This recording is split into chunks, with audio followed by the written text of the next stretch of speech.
So it looks like we are back with part 2 of our Novice / Nancy's Guide to Wrestling. Back again with Mr. Pop Culture / Wrestling Junkie. And of course, Corey. Yeah, I'm here to learn myself some knowledge about the wrestling. I've learned a lot about these there wrestlers, and I'm ready to learn more. Yeah. So, Mr. Pop Culture Junkie. Yes. We're going to pick up on number 5 on the WWE's list that we have been referencing. So can you tell us about Edge and Christian versus the Dudley Boyz versus the Hardy Boyz World Tag Team Championship? Because that's a lot of things in one. But wait, there's a lot more. There's more to that. It also is tables, ladders, and chairs. Oh my. Oh, I'm so glad you said that, because that is exactly how they plugged it, was tables, ladders, and chairs. Oh my. So, see, I got this. This was in the year 2000, and this is still, the height of the Attitude Era, and tag team wrestling had kind of taken a snooze during the mid to late 90s. They had really not focused on having solid tag team wrestling. And during the Attitude Era, thankfully, we had so many talented tag teams coming into both WWE, WWF, what do you want to say, and WCW and ECW. So the first tag team to discuss was the Dudley Boyz, which were from ECW, Extreme Championship Wrestling, based out of Philadelphia. That was started around 93, 94, and Paul Heyman was the one that ran that company until they were bought out in 2001. At the same time, WCW got bought out by WWF. The Dudley Boyz was a tag team. Actually, they were a faction, stable, whatever you want to say. There was other Dudley members. There was Spike Dudley. There was Big Dick Dudley. There was other Dudley members. And the two, of course, here we have Devon and Bubba Ray. Their gimmick was, when they came to WWF, their gimmick was they would have a table involved either during a match or after a match. They'd put somebody through a table sometimes. And the other tag team, the Hardy Boyz, Jeff and Matt Hardy, they started off as what you would call jobbers. Basically, you'd have the main wrestler, somebody as a name, versus just a person to squash. And the Hardy Boyz started off as jobbers for a lot of wrestlers in the mid-90s. This is back when they were I think they started when they were 16, 17. They lied about their age to be able to go wrestle there. They started getting some popularity in the in the fall of 99, because Edge and Christian, the other tag team, who kind of had this gothic vampire look of such. Of course, we can't help but think of Blade the movie that was out and around that time. Edge and Christian and the Hardys had a feud which led to a Terry Invitational ladder match. And the reason it was called Terry Invitational, there was a very attractive ring valet named Terry, and the gimmick was whoever won this ladder match gets her manager services. And the Hardys and Edge and Christian had a ladder match that stole the show. The people are still talking about to this day. And then you factor in the Dudley Boyz and Edge and Christian and Hardy Boyz all together. They started having matches against each other, just tag team matches versus one another. Well, eventually you had Edge and Christian showing up with steel chairs, Dudley Boyz tables, and then Hardy Boyz with the ladders. And eventually they had this match called the TLC match. Strangely enough, though, this wasn't the first TLC match. This is the first one they called the TLC. But at WrestleMania earlier that year, they had a triple threat ladder match. That's what they called it. But it still involved chairs and tables. So, yeah. But the match itself, again, it's a tag team match for the tag team titles. Similar gimmick to the Triple H and The Rock match we talked about. Just hang the belts above the ring and climb the ladder to win the match. And use the ladders to knock out your enemies. Huzzah! Wow. Yeah. But this is what you would call just a human car crash. I mean, there was tables, chairs, ladders, everything's getting thrown at each other. The 6 guys involved in this match, they've gone on record saying how they all knew, hey, we're not there yet. you have a lot of future world champions in these teams, actually. Later on, they would be top guys in the company and other companies as well. But at the time, they were still your mid-card, making a name for themselves, and they've got on record saying, before the match, we literally just stood in the back, embraced, and said, hey, let's go out here. We do whatever we have to do. We'll apologize to each other later if it gets too crazy. So when you see these matches and you wonder, like, damn, how much of a planning job did they do before they started doing all this crazy stuff? And they were like, no, we got to make ourselves, a name. So they put it all on the line. Wow. So WWE has this at number 5. We're going to talk about your number placements later. Your top 7. Does this make it? Yes, it does. All right. Yes. I'll let you talk about those reasons later when we get there. Okay. So, let's talk about number 4. I think Nancy knows these names. Hey, I do. I actually know both of these names for different reasons and from a completely different sport. Yeah. One did better in it than the other did by far. One has a feud with the Green Ranger. Which one did better? So, which one won the match? Yeah, right. Which one did not feud with the Green Ranger? Jeez. So, CM Punk versus Brock Lesnar. No disqualification match. So, questions before we begin. Any questions? I have a lot of questions, but I know you'll kind of explain them as you go. Okay. So but to preface, I know these both of them from the UFC. Yes. See. So, go ahead, Nancy. I know CM Punk because I'm from the Chicago area. So, unfortunately, that's one of our claims to fame. And I say that because I just don't like him as a person, as a wrestler, as a UFC fighter, or as a D all of the above. And don't hold back now. I mean, come on. I mean, I'm trying to be nice. And then I know Brock. I've actually seen a couple of his like wrestling matches, but not any of like significance. Just like the ones that are filler between the big ones. Okay. So that's about my background knowledge on these. Okay. But I at least know the people we're talking about this time. So there's that. Okay, so I'll give you all a little background real quick. So Brock Lesnar came into WWE in 2002. He looked similar to how he looks in this picture we're looking at, except like even more jacked because, I mean, at the time he was like 20, I think he was 23 years old at the time, maybe 24. Okay. And he was just a freak of nature. He came in as the gimmick they called him was the next big thing, and that was really what he came in. He just came in and just ran over everybody. But this guy is a genetic freak, really. I mean, he's as much as I don't care for his personal choices and the way he does things.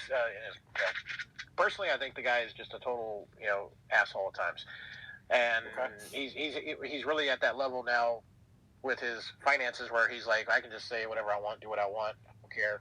And that's fine. But this guy, whenever, he came in, he was doing things as a amateur. He was an amateur wrestler in college, won multiple, times in college and such. But he came in, and I know Vince McMahon, if you didn't know this already, he's always had a fascination with size. I don't know if he's compensating for something himself, but he's always been fascinated with a big dude. So that's why WWF back in the 80s was known as the Land of the Giant. Not just because it had Andre the Giant there. It was known as the Land of the Giants because he always wanted guys that were 6'3", 6'4", or bigger, 280 pound or more. And so you had guys like CM Punk would never have gotten an opportunity in the 80s because you have a 5'10", 185 pound guy here. But that was, the different time back in the 80s. But Lesnar came in. He worked for 2 years, and actually his second year there in 2003, I met him at the previous job I had back then and got to meet him while he was currently the WWE champion. And you could tell right then he was not happy with meeting fans in person. because I used to try to get autographs at my old job, all the magazine there, and I would try to see people as they would be passing by our store, and here he is in the hallway looking jacked as it can be, and I'm like, oh my god, that's Brock Lesnar. I grab a magazine, run over there. I'm like, hey man, do you mind giving me an autograph, sir, who's actually only like a couple months older or younger than me at the time, I think. And he basically shrugged like, yeah, sure. I'm like, okay, and he signed it and whatnot. And I tried to ask him a couple questions about the previous episode of SmackDown. He was kind of like, what? I was like, well, was this supposed to happen? That happened on that show? He's like, yeah. I was like, I don't think you really pay attention. I think you come in, you get your check, and you go. And he's been on record now saying that's literally what he does, because you can ask him about a match. If you could talk to him in person, he'd be like, I don't know when that match happened. I don't know what. Yeah, it's a paycheck to him. Yeah, he's not a fan. Yeah, it's a paycheck plus the head trauma. Yeah, he's just out there. Hey, you know what? It's still safer than football. Very true. Oh, well, that's funny you mentioned football, because he got in in 2002, and then he left after WrestleMania 20 in 2004 to go play football. He wanted to go try out for the Minnesota Vikings. And surprisingly, he actually was like the second to last cut from the tryouts. So he actually got pretty far, but he didn't get there. And he wrestled a couple of matches over there, but then he found his way into UFC, got a lot of success there, of course, and then he lost his last few fights and decided I don't want to get punched in the face for real anymore, and came back to WWE in 2012. And Paul Heyman is the gentleman you see in the photo here with the necktie being pulled. That was Paul Heyman, who ran ECW. He was Lesnar's manager in WWE before, and of course they paired him back up when he came back. CM Punk now, of course, legendary in the Indies, and then came to WWE and was ECW champ, later on WWE champ, World Heavyweight champ, etc.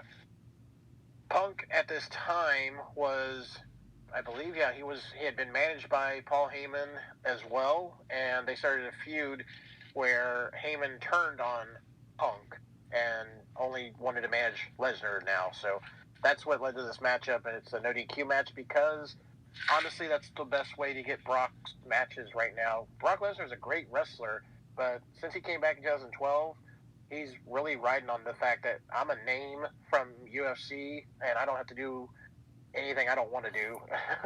So if I don't want to put on a 5-star match, I'm not gonna. So most of his matches usually have no DQ, no count out, or even if there is no stipulation, they still are like, yeah, just let him do whatever he wants.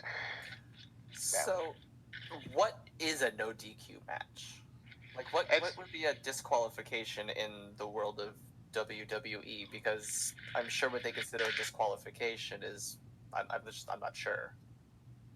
So funny thing is, there's a few different matches that you could call no disqualification. There's a street fight, there's no holds barred, there's a hardcore match, and then there's a no DQ match. Those all have different titles, but they're all the same thing. Disqualification just means if either one of them was to go outside the ring, get a steel chair, and hit somebody with it, then you lose the match. Or let's say Heyman, who is Lesnar's manager at the time, if he comes in and he hits Punk, then Punk wins because he was hit by somebody outside of the match. So that's what would disqualify somebody. Okay, so like in a Brock Lesnar match, it's whatever the hell you want to. Okay, I'm gonna do this. Okay, you do that. Yep. Yeah, no DQ matches, they are special at times, or they were special at times long ago when it wasn't, done so often. But here lately, it's getting to be a common stipulation. And like I said, those other ones like street fight, hardcore match, I don't know why they don't just call it a no DQ match. Don't give it the fancy name of, I'm challenging you to a no holds barred. And next matchup, we're gonna have a street fight. It's like there is no difference. It just means no rules. Gotcha. Yeah. So, this match, worthy of its spot? I would not put it as number 4 on their list. It's not in my top 7. Okay. And not until we started to discuss doing this show did I actually recall this match. So it was not even in my top 10 of greatest SummerSlam matches. it's a great match. It is something I recommend people see if you are a fan of either one of these guys. But no, it would not be in my top 10. Shots fired. Bam, bam, bam, bam. I guess we should move on to our number 3 match. Shawn Michaels versus Triple H. Unsanctioned street fight. Let's hear about this thing. So I'm guessing that the unsanctioned street fight is basically like a no DQ match then? It is. With one difference, the reason they put unsanctioned, let me go a little backtrack on that. Okay, yeah, let's get the history of this one. So Shawn Michaels, of course, has gone down to be known as one of the greatest WWE / greatest wrestlers of all time, and I can't argue that. He's in my top 2 of all time between him and Stone Cold Steve Austin, and it's a matter of what. I guess what you're looking for in a wrestler as far as which one of those two is the better of the two, because they're both amazing in my opinion. But Shawn Michaels started off as a tag team wrestler, went into a singles career, and then formed D-Generation X with Triple H in the late 97, throughout 98. Then he sadly had to retire after WrestleMania 14 in 1998 due to a back injury that he suffered at Royal Rumble of 98, where he was fighting The Undertaker in a casket match. The Undertaker threw him over the top rope, and there was a giant wooden casket on the outside of the ring, and Michael's lower back clipped the edge of the casket, and at the time during the match, if you're in a sporting event of any type, whether it's football, wrestling, whatever, adrenaline plays a key role in you not feeling anything until the next day. Well, Shawn had the match and went about the night. The next day he woke up, he could not get out of bed. He couldn't move a muscle. So they were in panic mode. They didn't know how this was going to happen. At the time, he was WWE champion, so they didn't know what was going to happen with the title, and he had a match scheduled to face Stone Cold at WrestleMania 14, which was going to make Stone Cold a name finally. So Shawn had to power through, and he did a match at WrestleMania 14. That was his last match. And then he came back in 2002. Strangely enough, what was it? WrestleMania 18 that year. They had Hulk Hogan come back, and he wrestled The Rock. And Hogan was part of the NWO, which was a big faction in WCW, of course. And after I remember that. Yeah, and I love that match because that was when the fans in Canada booed for The Rock and cheered for Hogan, even though they were opposites. They were supposed to be heel and face opposites. But so Shawn Michaels, he was brought back in to join the NWO after Hogan left the NWO and some other people did, and it was just they were really forming almost a copy of DX, which DX and NWO were kind of built from the same guys. That's a longer story. But Shawn Michaels came back as that, and sadly, 2 of the guys in the NWO, one got fired after the plane ride from hell, which is a long story in itself, and the other one, Kevin Nash, he just had another quad injury and was out for like a year or so.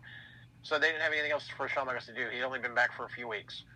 So they decided, let's put Shawn and Triple H together and maybe reform DX, except Shawn still hadn't had a match. He had just come back as a manager gimmick. So they had Triple H attack Shawn Michaels, and that set up this unsanctioned street fight because the gimmick was, well, Shawn hasn't wrestled in 4 years, and we don't even know if he can, so we're not going to sanction this. This is just going to be a street fight. Even though the ending of the match has a pinfall. It's like, well, shouldn't it just be I just whooped his ass and walk away? Okay. Yeah, but the street fight again means anything goes. And they started off as a wrestling match, and they brought in all the toys you wanted to call. So they had tables and chairs and kendo sticks and other things involved. Ooh. So essentially it was like they had what you would have at a table fighters chair match in a street fight setting with no rules. Yes. And for anyone who is not a wrestling fan to my level, including the 2 of y'all, where it's like, more novice to y'all versus me, this is a match. We have a guide. That's why, yep. But this is a match you should see. It is highly entertaining, and you got 2 of the greatest of all time. Like, the description of this fight, just saying it says unsanctioned street fight, and it's anything goes, has enough for me to want to watch it. And then reading what it says about this, I think I may very well go take a look at this one. I like the drama between the two friends. And it's like, I've had drama between friends before that may or may not have ended in a street fight, but I can't talk about it for legal reasons. I don't want to get sued. So, I'm just going to leave it at that. So, I think on that note, we're going to end this part of our Novice's Guide. We're going to come back for one more week. I think we're going to do definitely the top 2, get some honorable mentions in, maybe go over Mr. Junkie's list a little bit. We may have to break this into a 4th part and just make it a wrestling learning month. Ooh, I like cliffhangers. So I'm throwing to one of us because we haven't actually recorded what comes after this yet. See you then.